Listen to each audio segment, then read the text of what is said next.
Hi, I'm Ozzie Jurock.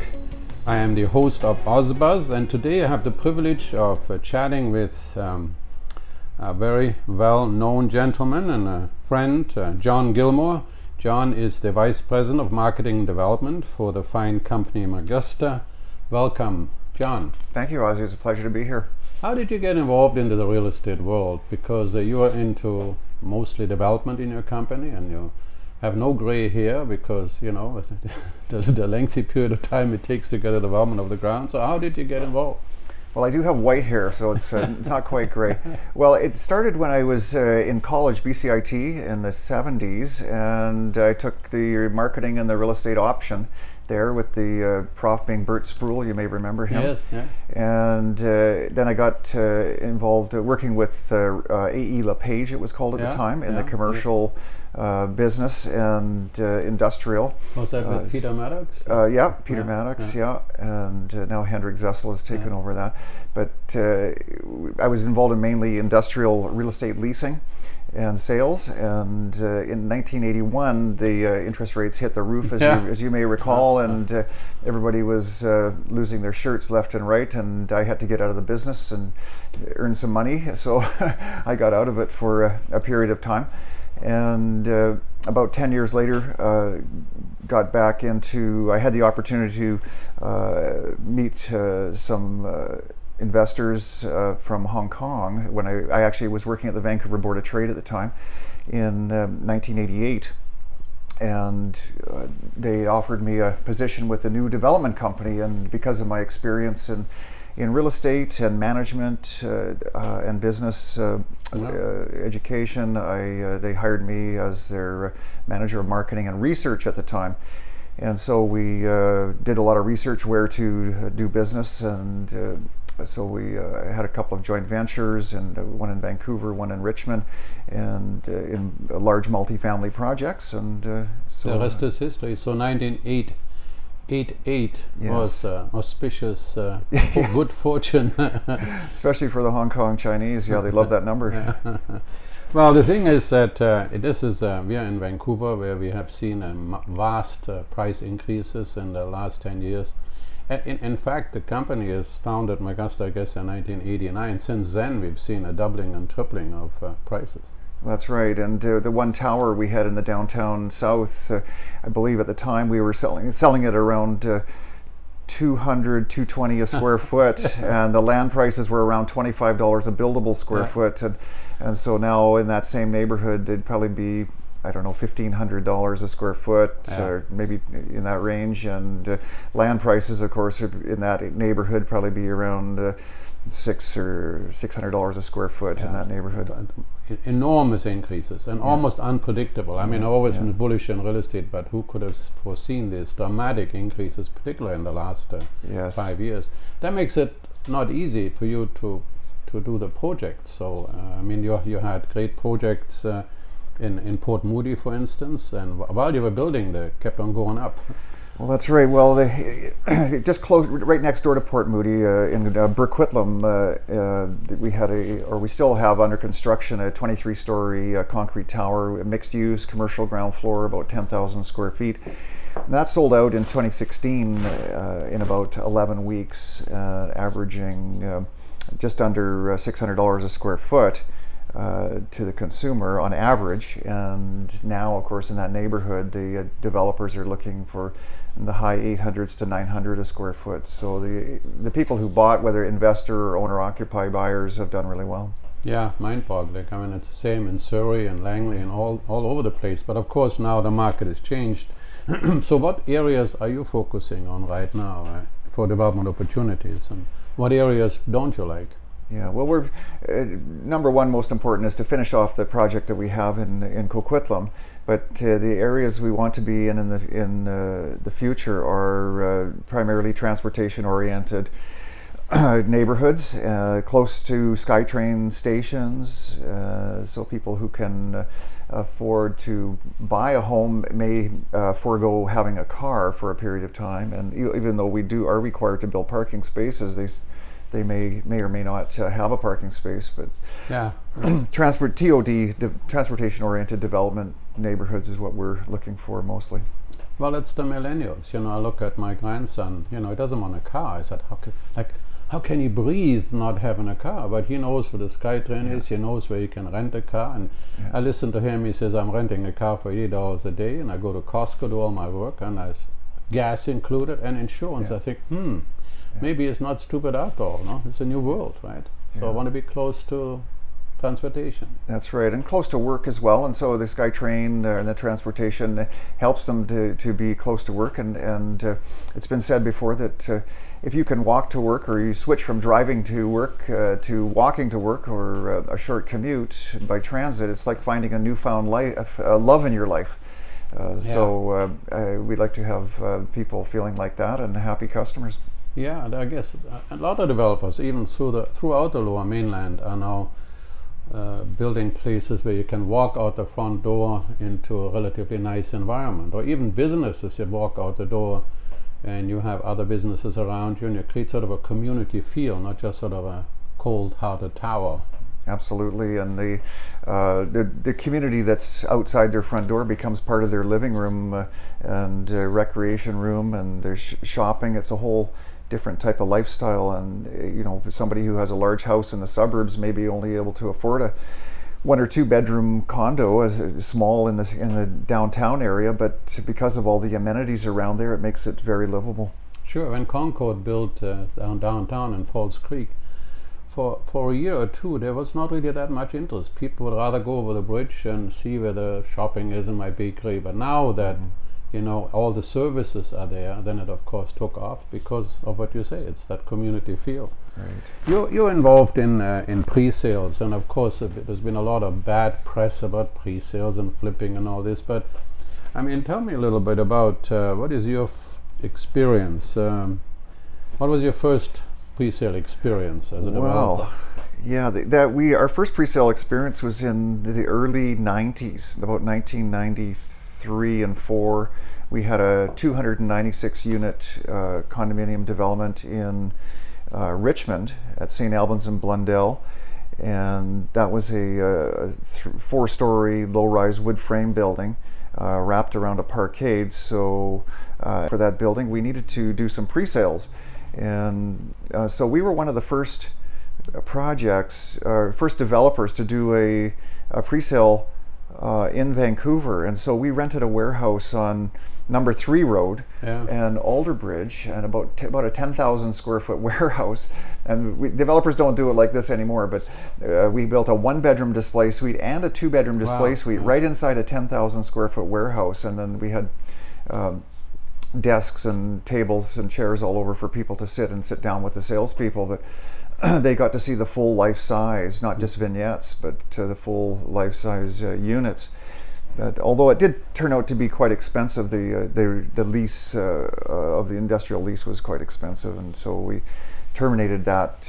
But it did help people to make up their mind. You know, they could see the colors and the kind of equipment that goes in. You know, so that was one of the first in Vancouver. So how many percent did you have to have of sales? Was it?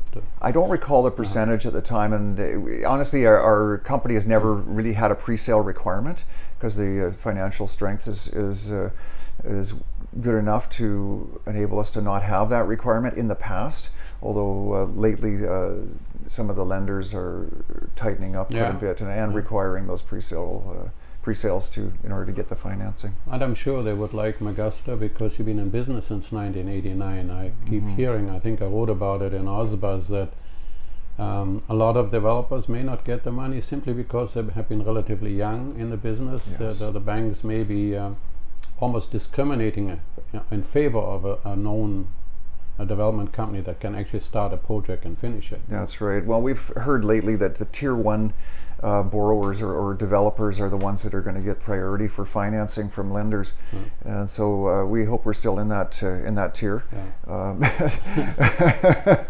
Things have been going well, so I believe we are. But it's actually more than since 1989. The company, our head office, is actually in Hong Kong and goes back another 30 odd years prior to that, when they started the Hong Kong Macau hydrofoil, taking the gamblers from Hong Kong over to Macau to gamble and bring them back again. And the company has also got an a large engineering company in China, building a commercial kitchen, stainless steel, dry cleaning equipment, and a hotel in Beijing. I believe that's one of a family asset. But in Hong Kong, they've had a container transport company and a stock brokerage as well. Interesting. So sort of a well-rounded company. Yeah, very diversified, and they've also got office buildings, in downtown Hong Kong. Well, if you have an office building in downtown Hong Kong, you don't need to own anything else. That's right. I used to work in Taiwan, and it's funny, you talk about gambling.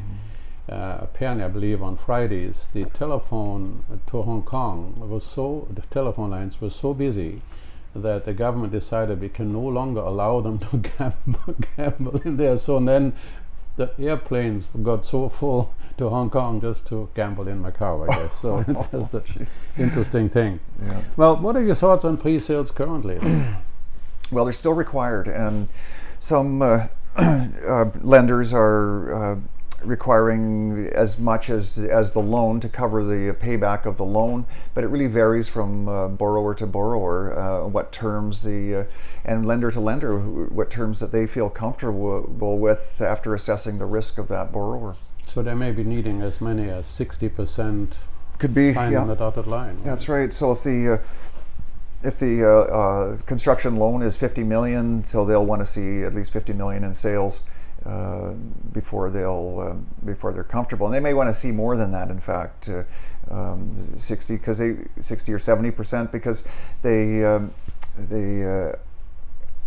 as looking at the risk, they may see some potential that some buyers may default and walk away from their deposit or something, something like that. So they really are. The banks are risk averse in that regard. Yeah, and particularly also the head offices are usually in Toronto, and as Toronto speaks, and they have to listen out here.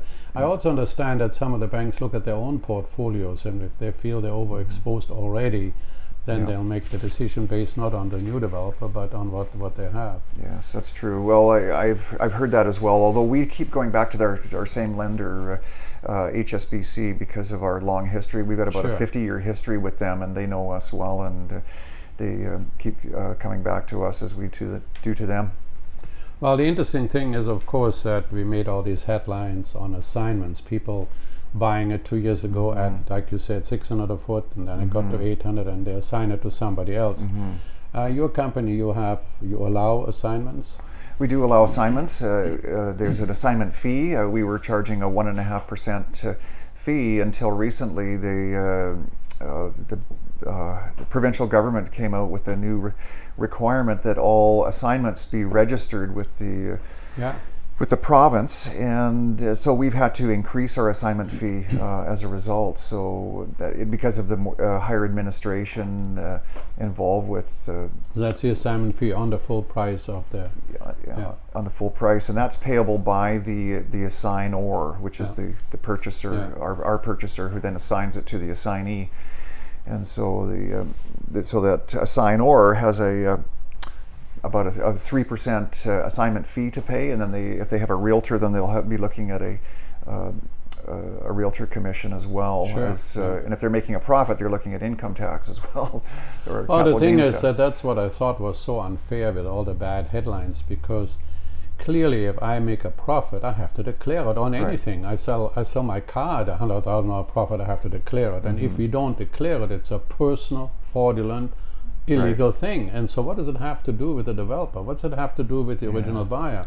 I pay 400,000 a unit and assign it at 600, I have to declare that profit. If they don't do it, it's those people that are the problem. Right? And it seems that there must be some people that were avoiding or evading paying that capital gains tax, and so resulting in the provincial government bringing in that requirement. Yeah, well, it's funny when the GST came in, and developers had to rat is the wrong word, but had to tell the government when they pay the GST to their own suppliers, because they avoid weren't going to pay the GST. So government is, for one thing, is for sure taxes are what they're looking to get. Never mind all the taxes that we have right now in BC with the speculation tax and the foreign buyers tax and the school tax. I mean, my goodness. Yeah, it's really.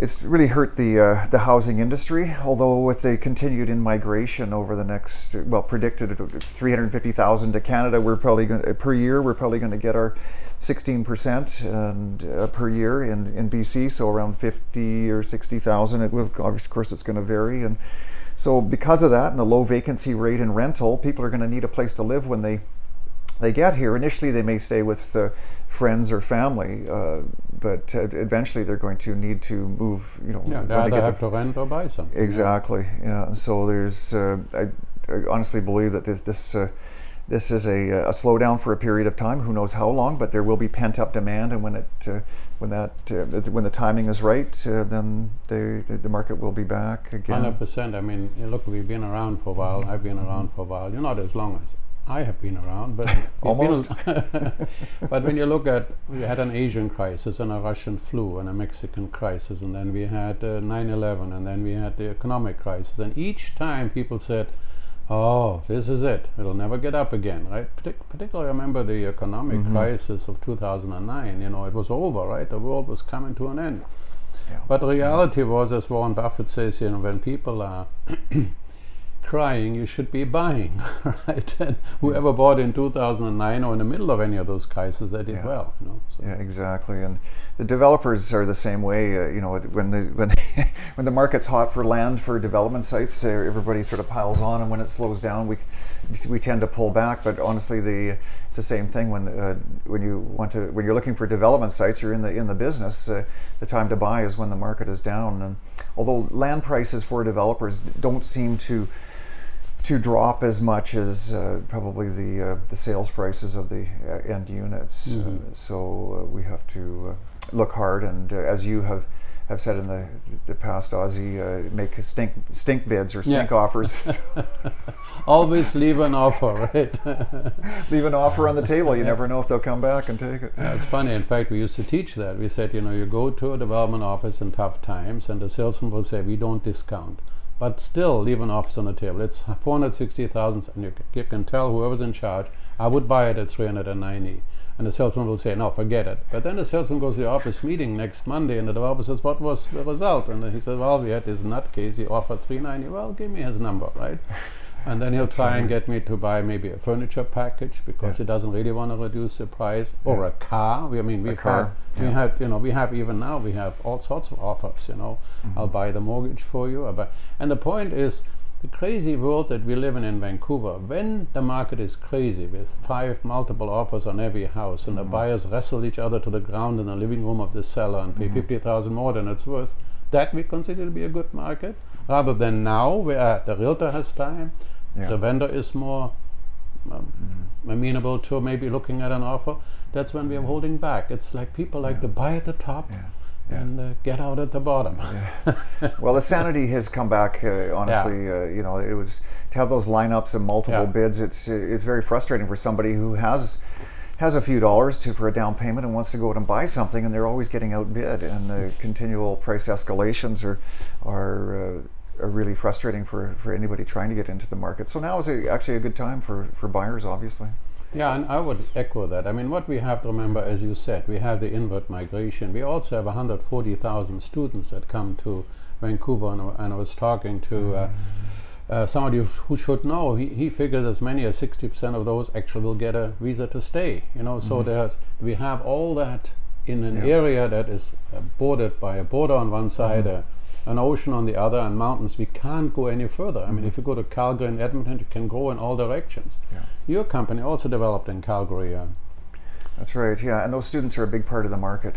Well, back in the late 90s, when we had the leaky condo crisis, previously we were building mostly wood frame projects, and when the leaky condo crisis hit, and it didn't hit us too badly,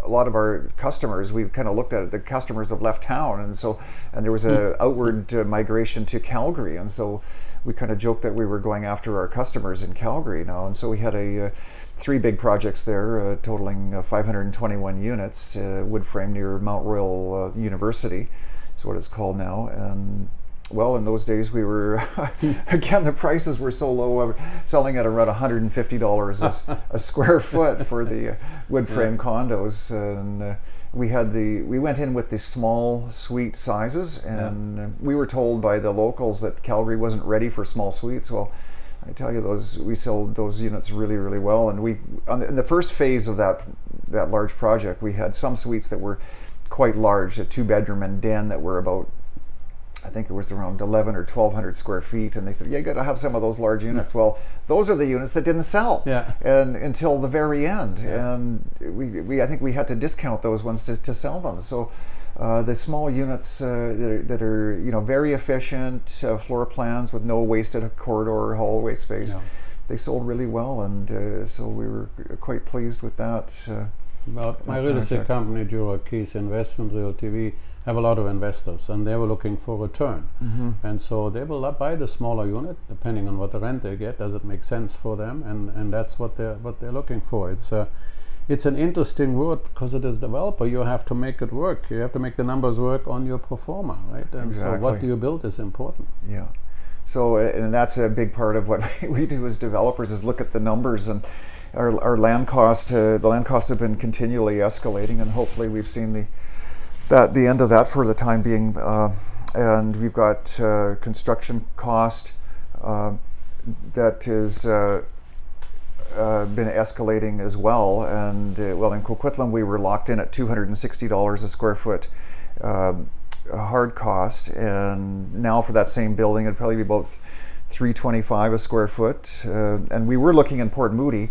We had a site under contract there last year, and we had to drop it after the election because the city council changed into more anti-development. They didn't want the towers and the density, so they were going for low rise and right by the SkyTrain station and West Coast Express station. So we just had to walk away from non-refundable deposits, and that's no fun. And consulting fees, and it was very disappointing because it was a fantastic location.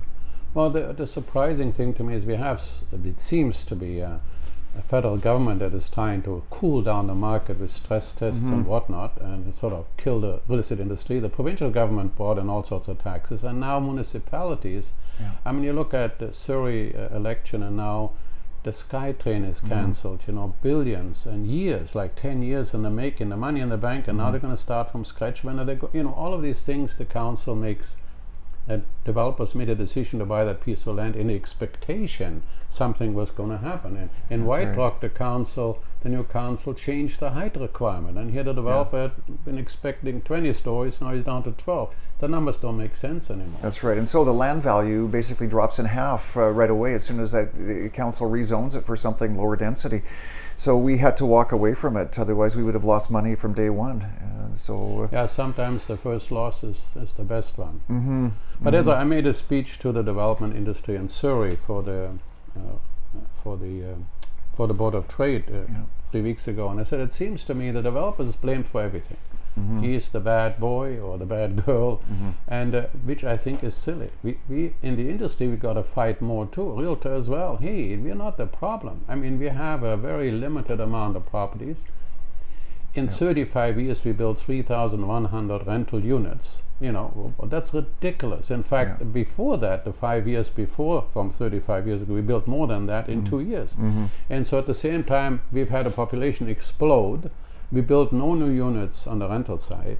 And so, but the developers we are the ones that drive everything up. And so that's, it's unfortunate that it's come to that.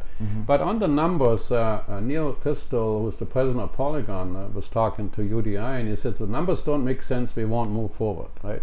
It sounds sometimes easier said than done, because are you right on the numbers? Do you have the right suite mix? It's quite a gamble. Yeah, that's right. And we were talking about the municipalities as well, being the part of the issue on the density thing, but they also are charging development cost charges and density bonus fees. And for example, in Coquitlam, they're just I think they're looking at increasing the DCCs, development cost charges, by at least 50%, or is it possibly double? But it's they're dramatically increasing, and the density bonus fees as well.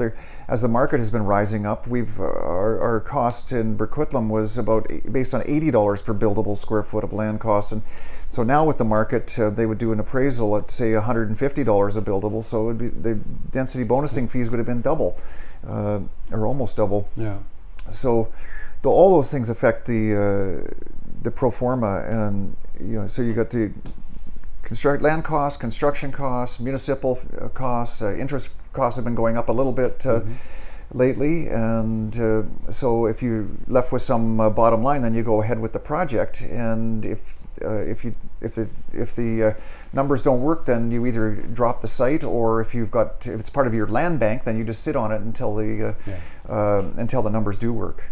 Yeah, there was a senior appraisal firm in Canada did an assessment on condos on Cambie Street, and they found out that the $800,000 condo that they used as an example, $200,000 of that was all government cost. Fees, all of the stuff you just mentioned. So it could have been, without the government, it would have been $600,000. Yeah. It's that much difference. 25% is added.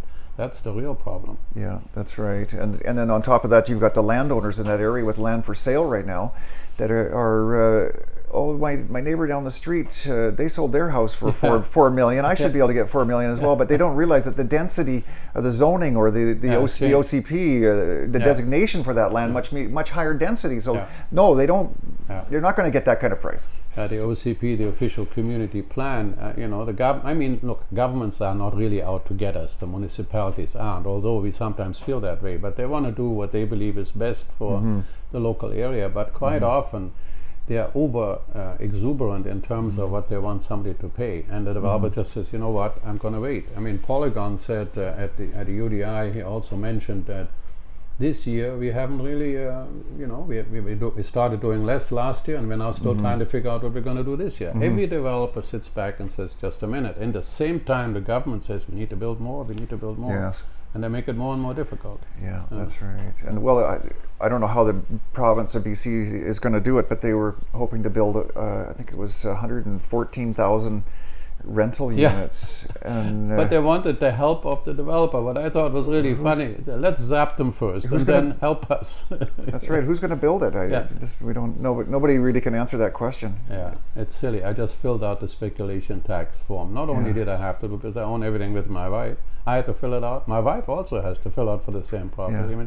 It's ridiculous. They're just trying to make life difficult for us. Yeah. We got that same questionnaire for our property in Coquitlam, and the speculation tax. They knew it actually somehow the form had identified that there used to be a house on that property 3 or 4 years ago until it was demolished, and they still think that house might be there, or is it under construction or renovation at this time? Well.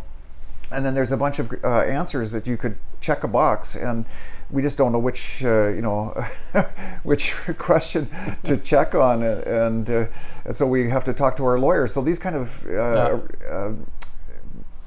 complicated taxes that they put out there are really onerous and difficult to for business to have to constantly deal with. We bought a pre-sale last year where the tenant moved in on December 1. And so the form says, has the tenant lived there at least for 3 months? Well, no, but I can't write it in there because it's all a form that is a yes/no kind of a form, right? So it's kind of silly. So I finally said yes. What am I going to say? The building wasn't even built yet. Right? Exactly. So anyways, so where do you see sales volumes and prices going this year and next?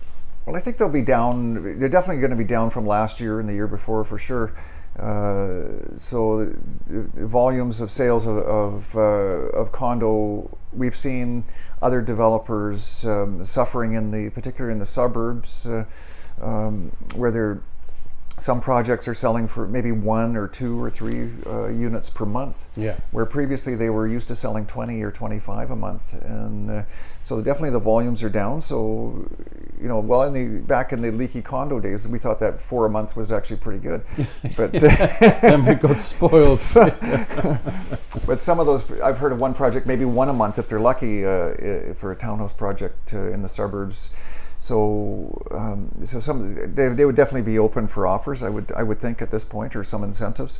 But that's my point. If you're out there as a buyer, and forget now any of the speculation, I'm going to make a lot of money in real estate. No, just want to have a roof over your head, bring up your kids, have a good environment, maybe close to schools and shopping and all those wonderful things that make a life worthwhile living, and make it affordable. Now is the time to do it. And what concerns me, every time for the last 50 years, we have these books come out with the economic crash, the financial, all of this kind of stuff. And those headline books, those books sell well, by the way. We live on fear. And none of them, they have something in common, all of them. Not ever did it happen, right? So, yes, we have more problems now in Europe. Yes, we have a Trump that people don't understand. Yes, but the point is, when we went into Phoenix, for instance, in 2011, it was the end of the world. And Phoenix has now recovered to 3 times the increases. Yeah. Vancouver in 2009, I think one of the companies had a 25% reduction on all condominiums that were for sale. And 9 months later, the market changed. So we have confidence is important, and right now confidence is lacking. Yeah. So I'm going to the Vancouver Island this weekend, and I'll be looking around there and seeing what opportunities there are. And I know there's some in the Okanagan as well that are worth taking a look at. And so even in the Vancouver area, although the prices are still quite high and unaffordable for some, and for a lot of people, but it's worth taking a look now.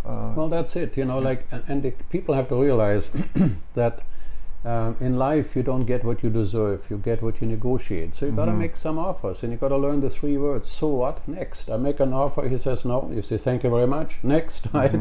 But it's now that you want to look, right? It's not the time when again multiple offers happen. Now is the time to look and maybe get that deal of a lifetime, because the owner is selling. Even a private deal is he must move, and so you get away from people that are just trying to test the market, to somebody really that wants to sell, to a buyer that really wants to buy. This is time to do it. Yeah. Crunch the numbers, do the research, do the homework, and be ready when the opportunity comes. Well, I know you love sailing, and you like to be on the water, and so do I. But you also have another side to you. You have a lot of community volunteering. What is it that you do in that area? Well, it started when I was in my 20s. So that would have been in the 80s, 1980s, and I joined the Junior Chamber of Commerce at the time to get involved with the community and personal development and international development and fundraising, all that kind of things we did.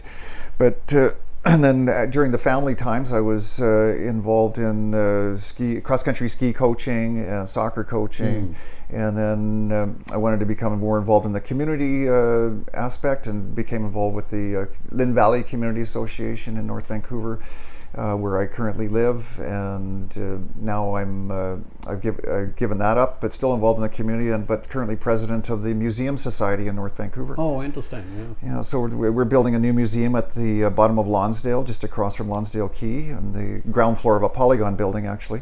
And 16. What's the focus of the museum? It's a history museum of North Vancouver history, all of the waterfront and the mountaineering, the logging and shipbuilding and so forth. The First Nations is a big part of it as well. And so we've got a 16,000 square foot space in the ground floor of that building, and it's going to have a streetcar right in the front corner. Vancouver is a streetcar city, and that's why the streets are all interconnected on a grid, as the streetcars used to go down. And so one of the few remaining streetcars was saved in North Vancouver, and it's been under Burdett Stadium, Mahan Park, for the last 20 years in partial repair, and it's getting finished up right now, and in a few months it's going to get moved into the space and then sealed up when the windows go in, and the floor is all reinforced so it won't go through the floor. And so we've got funding from the federal government, the municipal government, and so we're doing a fundraising for $2.5 million right now, and so we've raised about $750,000 so far, so a bit more to go. So a bit of a plug if anybody's out there listening. But John, it's true though, you have to have the volunteers. So first of all, it's a gleam in somebody's eye, right? Then you got to go after the government and try and get it started and find a location, and it's all done through volunteering. I have a house in a small community called Kimberley. I'm always amazed at what a bunch of dedicated, hardworking, and visionaries can really raise and create. They built a tunnel through a mountain and put a railway through it. I mean, a small one. Yeah.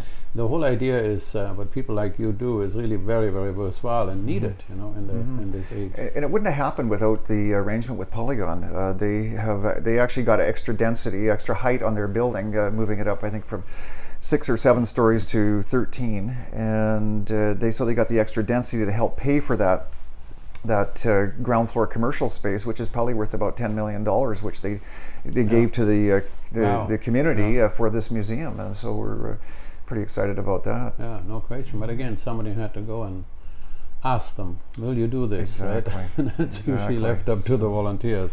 Yeah. Well, look, John, thank you so much for coming in and sharing us this exciting world of development and pre-sales. And I know that Magusta is a very fine company. That do you have anything for sale now? So nothing for sale, completely sold out. So this is not a sales thing, but you should, any listener should Google Magusta and come up with your next project and buy one of those fine condos. I know that you and I believe in it so much. We're drinking our own milk, because I know I buy lots of pre-sale condos, and so do you. Exactly. Yeah, it's been good the last couple of years. So thank you very much. Thanks again, Ozzie. I've really enjoyed it. It's been fun. Same here.